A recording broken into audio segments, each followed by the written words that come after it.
தொகுதியில் போட்டியிடும் டிடிவி தினகரன் வேட்புமனு தாக்கல் செய்வதற்காக வாகனத்தில் வந்த நிலையில் அவரது வாகனம் நிறுத்தப்பட்டிருக்கிறது. அண்மை செய்தியாக பார்க்கிறோம். கூடுதல் விவரங்களோடு செய்தியாளர் பழனிக்குமார் இணைக்கிறார். பழனிக்குமார், விவரங்கள்.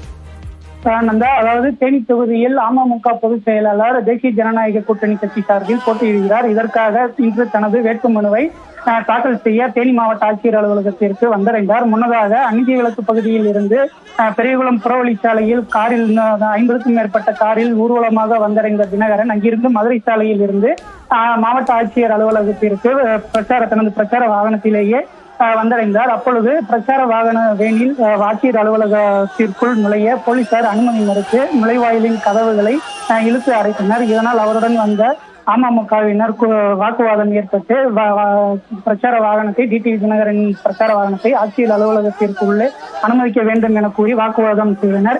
இதையடுத்து போலீசார் அவர்களை தடுத்து நிறுத்தியதால் அப்பகுதியில் பதட்டம் பரபரப்பு நிலவியது.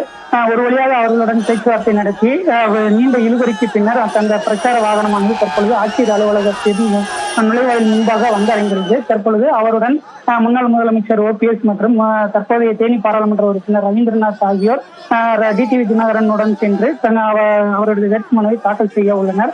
தொடர்ந்து அமமுக பொதுச் செயலாளர் தினகரன் வந்த வாகனம் தடுத்து நிறுத்தப்பட்டதால் ஆட்சியர் அலுவலகத்திற்கு வெளியே அமமுகவினர் காத்திருக்கின்றனர். இங்கு ஒரு பதற்றமான சூழல் நிலவுகிறது. வாகனத்திற்கு அனுமதி மறுக்கப்பட்ட செயலை அறிந்த உடன் வந்த அமமுகவினர் கடும் கோபத்தில் இருந்து அந்த பகுதியில் சுற்றியுள்ளனர். போலீசார் அப்பகுதியில் குவிக்கப்பட்டு அவர்களை அப்புறப்படுத்தும் பணியில் ஈடுபட்டு வருகின்றனர்.